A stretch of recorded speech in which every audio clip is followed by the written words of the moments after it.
episode, I welcome Michelle Campbell. She's my co-author of Let's Go on Safari and the founder of Wild Wonderful World. She's taught me everything I know about animals, and she's an amazing safari guide, and I can't wait for you guys to learn more about her. Hi everyone, I'm Michelle. And I'm Grant. We're currently on an expedition through Africa to highlight the challenges of wildlife law enforcement organizations throughout the continent.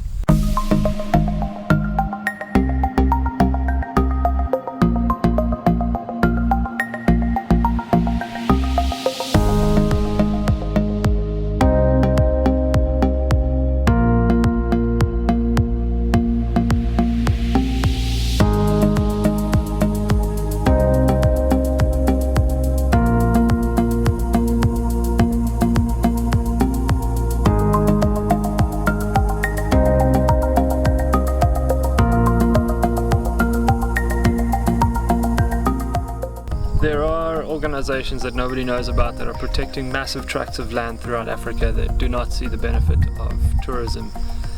We are helping in every way that we can by offering our assistance on the ground and also highlighting the challenges that are faced by these organizations.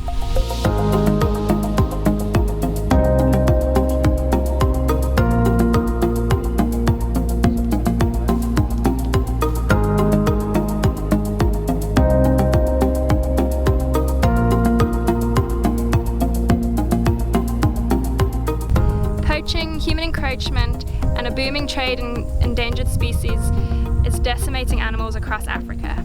We're on an expedition travelling off the beaten path to not only find these projects, but the people behind them who are putting their lives on the line every day to save these species. It's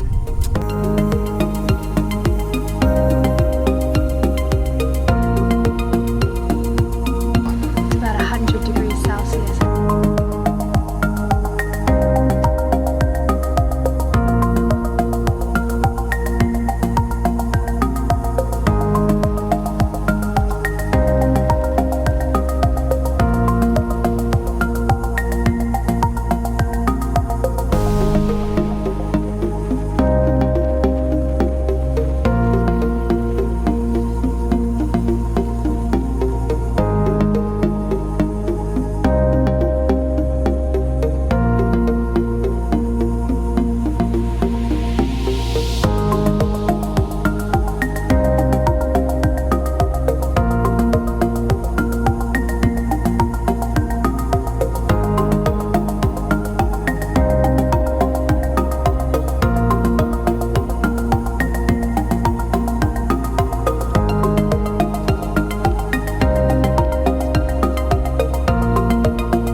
Okay, to start off, let's talk about you.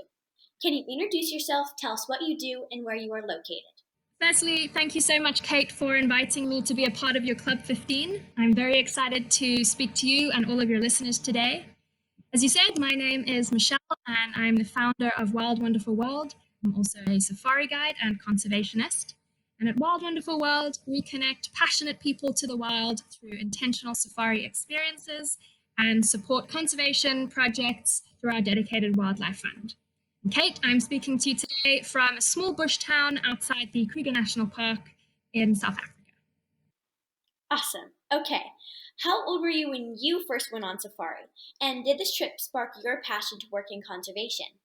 So I went on my first safari when I was 7 years old, the same age that you went on yours, and I fell in love with everything to do with the bush. I was the first in the morning to get up to go on morning game drives and just loved being out in the open vehicles, never knowing what you see around the next corner. I 100% agree with the fact that it was the start of my conservation career.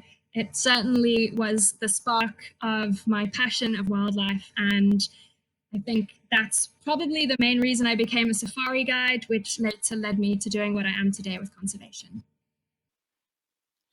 Definitely, you sparked my passion to start conservation when I was my first safari, so I can relate. Okay, so what is your favorite part about showing people the wild Africa? Well, I think the obvious answer would be to see everybody's excitement when they see the big five, or in your case, the cheetah. But for me, it's so much more than that. The bush is incredibly interconnected and complex.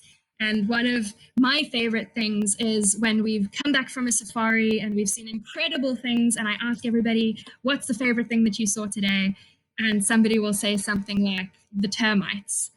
And for me, it's just incredible to watch people's understanding of the bush develop to become as passionate as I am, and also to watch their journey of when they arrive to when they leave. And so, very, very often, they leave completely passionate about the bush. And also, importantly, I think advocates for wildlife. Yes, definitely. When people go on safari, it really changes you. I know, especially when I saw my first cheetah, it was amazing and incredible.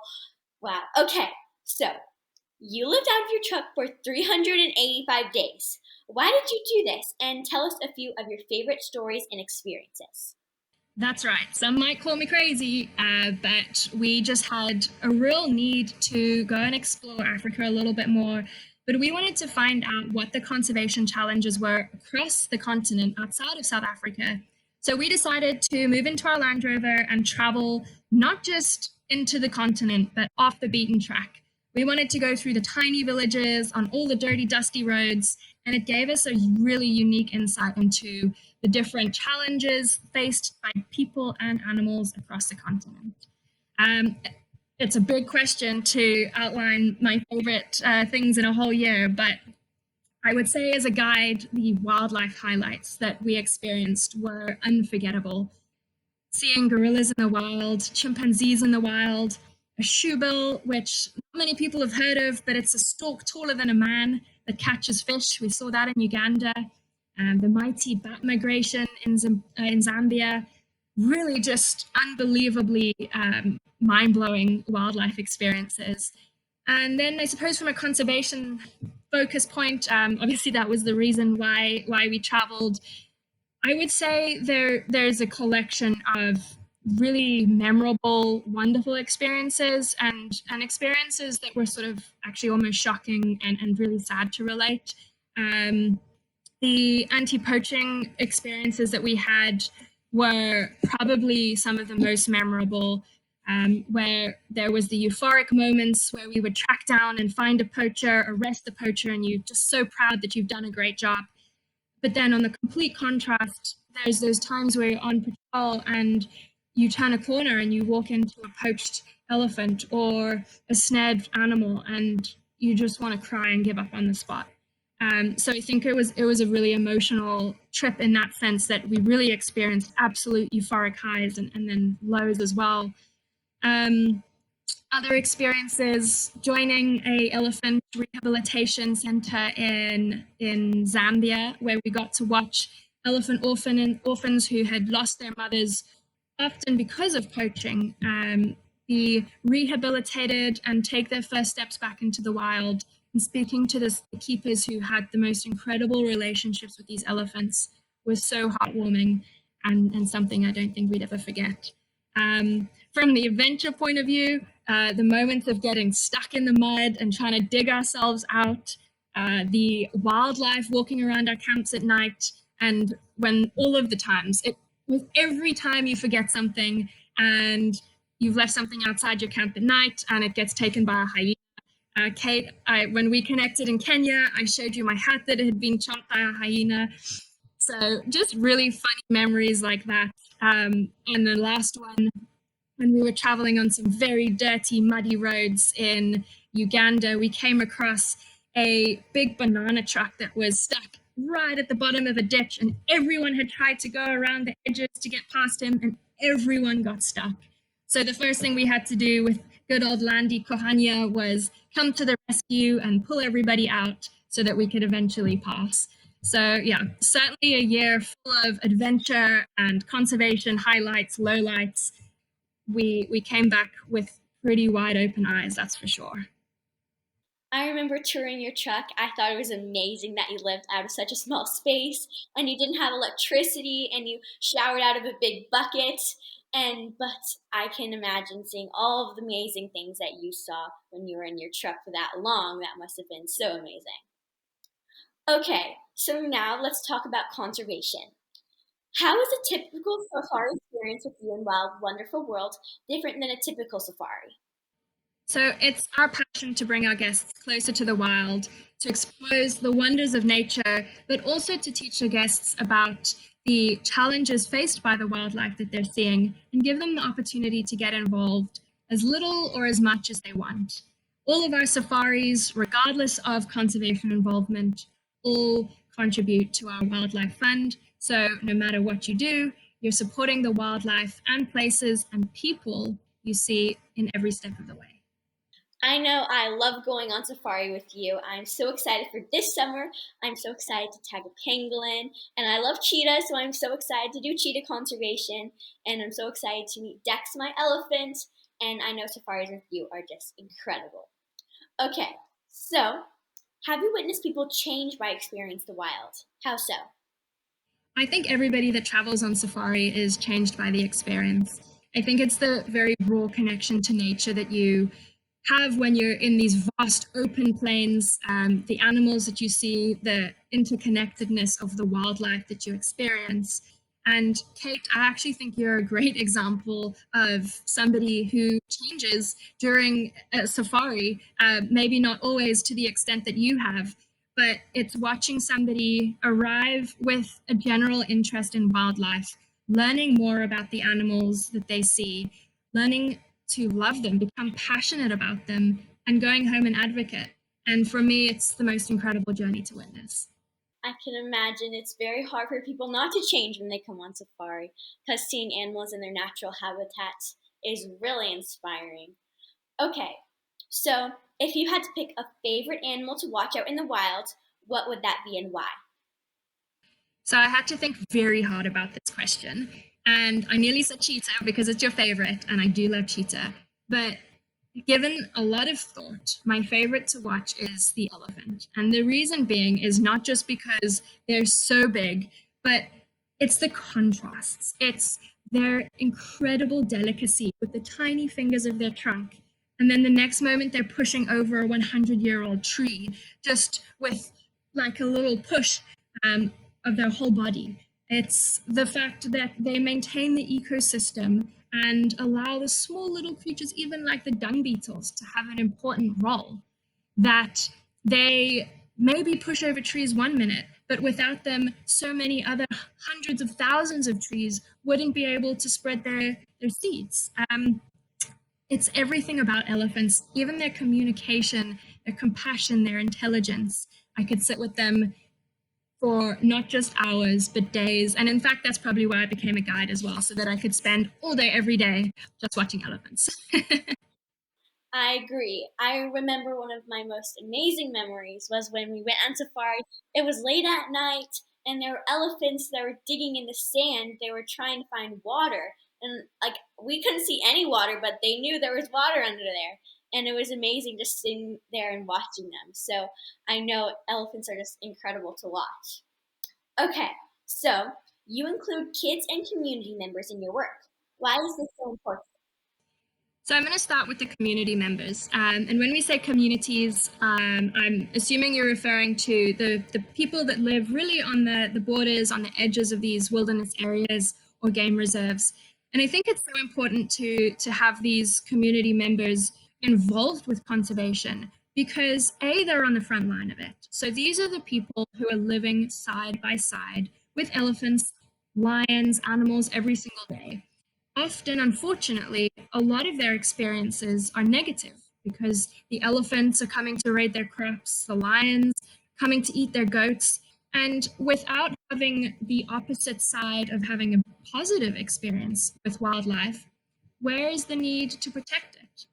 So I think when we work with our communities, it's really to give them not just that positive involvement. So taking them on a game drive. And for some people, especially even, I mean, older people, it's the first time they have ever sat in a vehicle and watched an elephant grazing. The only experience prior to that may be that they've watched the elephants eating their crops, and then they know that they can't feed their families. So to create this positive experience, I think, is really important. And then the other reason that we work with the communities is to protect them. Elephants, wild dogs, lions, they all need protecting from community members, but likewise, community members need protecting from them. So it's coming up with really intelligent ways to reduce human-wildlife conflict, helping farmers with beehive fences, all different sort of really intelligent methods that help alleviate that stress. And of course, remember that it's the communities that we need on our side for the poaching war.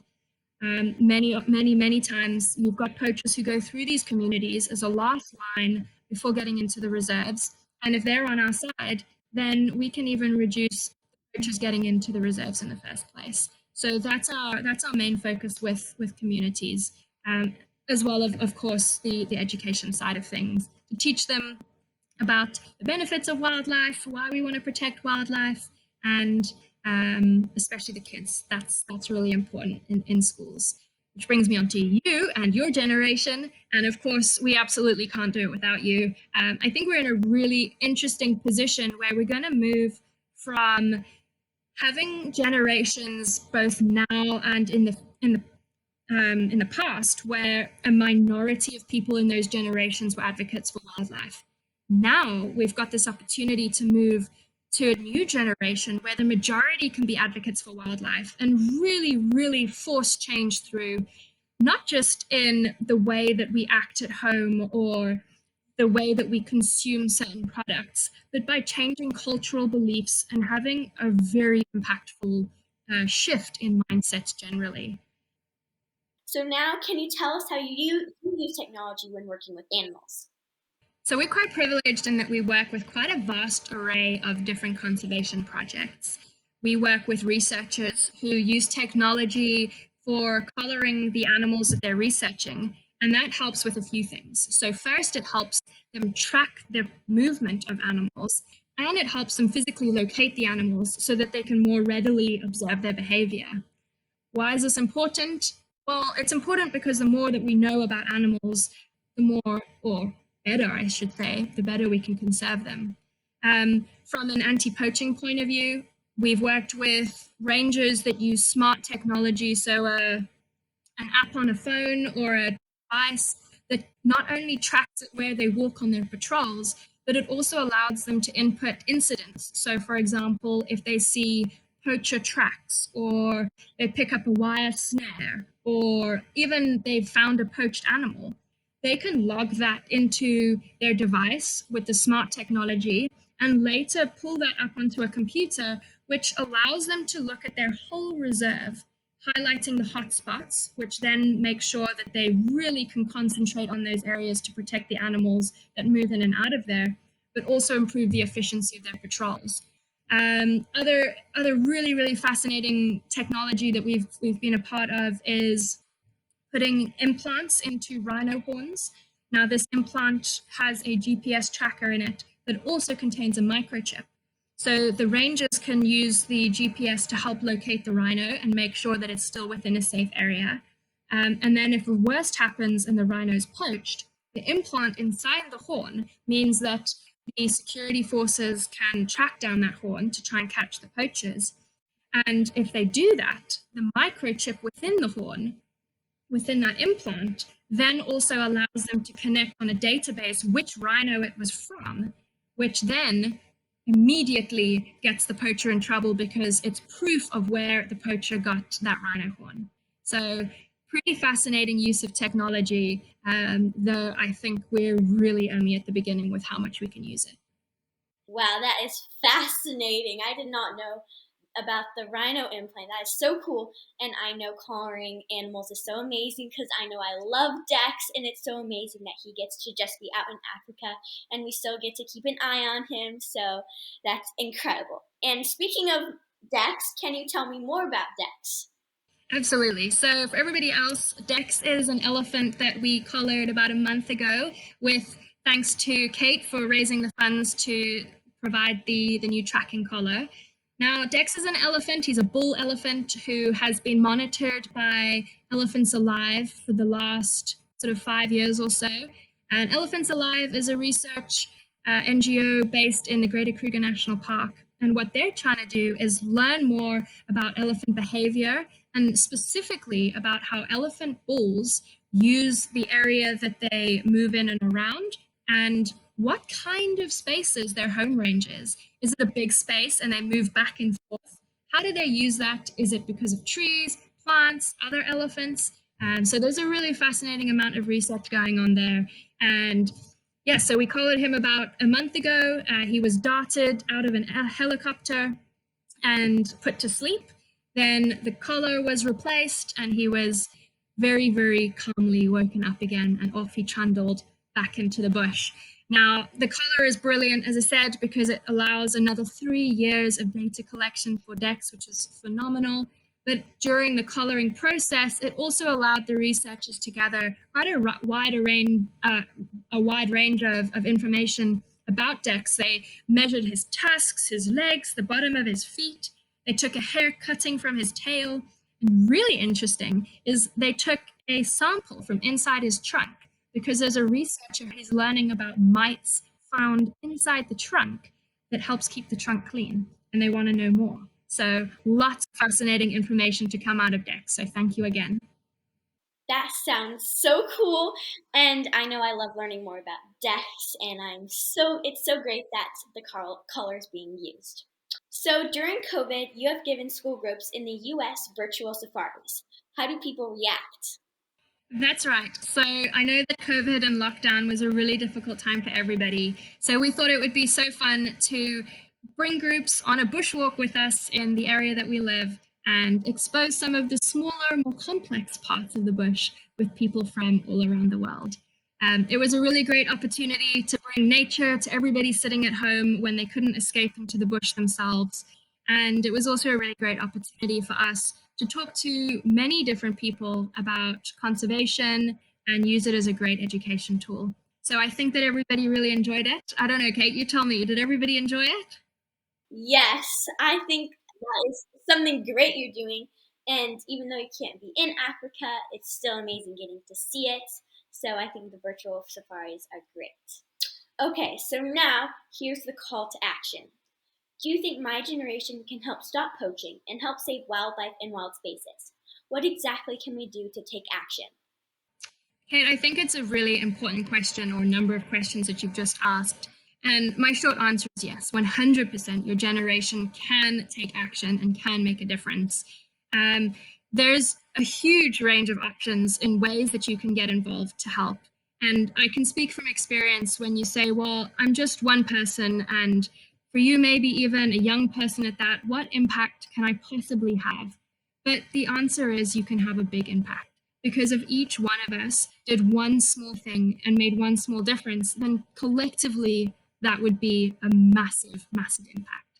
So in terms of things you can do, the most simple is to have a conversation. It's all about education. So you could have a conversation with your friends or with your family and tell people about rhino poaching, tell people about pangolin trafficking, about deforestation, about climate change. There's so many different things we can talk about, and you would be shocked at knowing so few people really understand what's going on the ground. Sometimes you think that maybe you don't know enough, but I can guarantee that you know more than some of the other people around you. So that conversation is really important. Another great thing to do is start a conservation club, which you could use to help advocate for a cause that's important to you. And you can also use it to maybe raise some funds for a project that you would like to support. And if anything, as we said again, use it as an education tool to bring people into the club, make it cool, and spread the word. There's other things as well. Kate, I think your generation is one where you grew up with computers, with access to technology that my generation, for one, definitely did not have. which means that some of the ideas that you all can come up with will far surpass any technology ideas that I may have. And so use them. Come up with cool ideas of ways that you think that you can help rangers in the field, or if you come up with an idea of how you can better monitor elephants. Collars are bulky. The areas that rangers have to patrol are vast, and I can tell you drones aren't working yet. The collars, as I said, they're giving us data, but they're not always reliable. You know, it's things that we kind of expect that should be ready and working, but there is so much that we still need, and you guys have got the power to put the ideas forward. Don't ever think that any idea is silly or not good enough. If you don't put it out there, you never know, and we need you, each and every one of you. So please get involved and know that I, for one, and everybody else out here that I know, we want you on our sides, and we would love to answer your questions and help in any way that we can. And Michelle, that's what we're doing here at Club 15. I mean, we're inspiring people to take action, and they can learn about technology by going to our learning lab and seeing how camera traps actually work. And maybe that'll spark someone's idea of a new amazing technology that can help save animals. So yes, we need every single advocate we can get. Well, that was my final question. Thank you so much for talking with me today. And everybody, you can click on the links to learn more about Wild Wonderful World and about all the amazing things Michelle is doing. Let's go!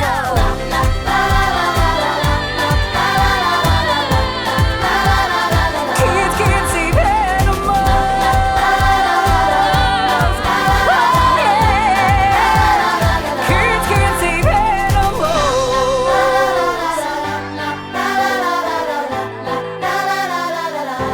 Advocacy has no age limit.